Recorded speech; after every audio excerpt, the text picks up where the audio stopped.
আসসালামু আলাইকুম। এই ২৪-এর আন্দোলনের পরে আমরা কি পেলাম, কি আশা করছিলাম আমরা সাধারণ জনগণ?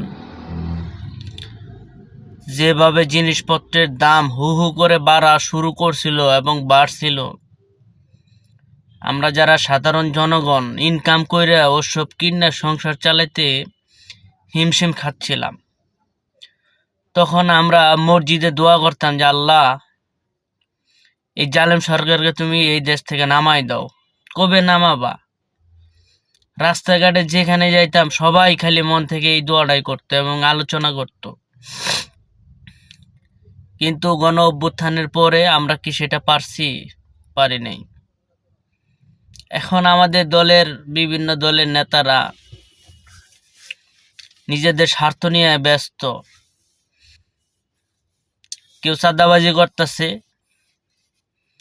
কেউ একজন আরেকজনের গালি দিয়ে নিজেরা বিভক্ত হচ্ছে, মারামারি কাটাকাটি আবার শুরু হয়েছে,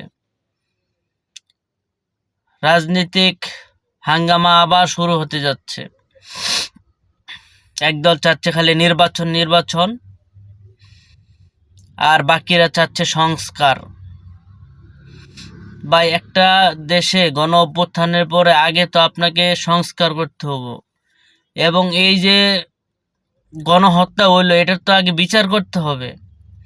এগুলা করার পরে না আপনাকে নির্বাচনের দিকে যাইতে হবে। এগুলা যদি না করে নির্বাচনের দিকে যায় তাহলে লাভ কি হইলো? আর সবচেয়ে বড় আফসোস লাগে আমাদের দেশের সরকার যে আমরা বসাইছি, ওনারা খুবই সুশীল। ওনারা অপরাধ করলে ওটারও সুশীলভাবে দেখে, মার্ডার করলে ওটারও সুশীলভাবে দেখতেছে। দুঃখজনক।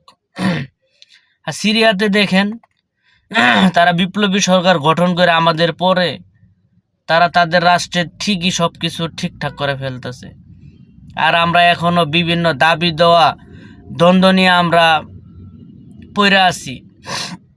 সরকার যদি বিপ্লবী সরকার গঠন করে লাইতো, সংবিধান অফ করে দিয়ে ২-৪ বছর ক্ষমতায় থাকে সবকিছু ঠিক করার পরে নির্বাচন দিচ্ছ। আজকে আমরা সাধারণ জনগণ নির্বাচন চাই না, আর অথচ রাজনীতিবিদরা নির্বাচন চায়।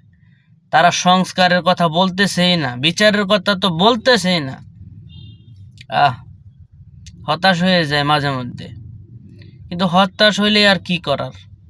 তাওয়াক্কাল তো আল্লাহর উপর ভরসা রাখতে হবে। আল্লাহ যেন এই দেশটাকে রহম করে।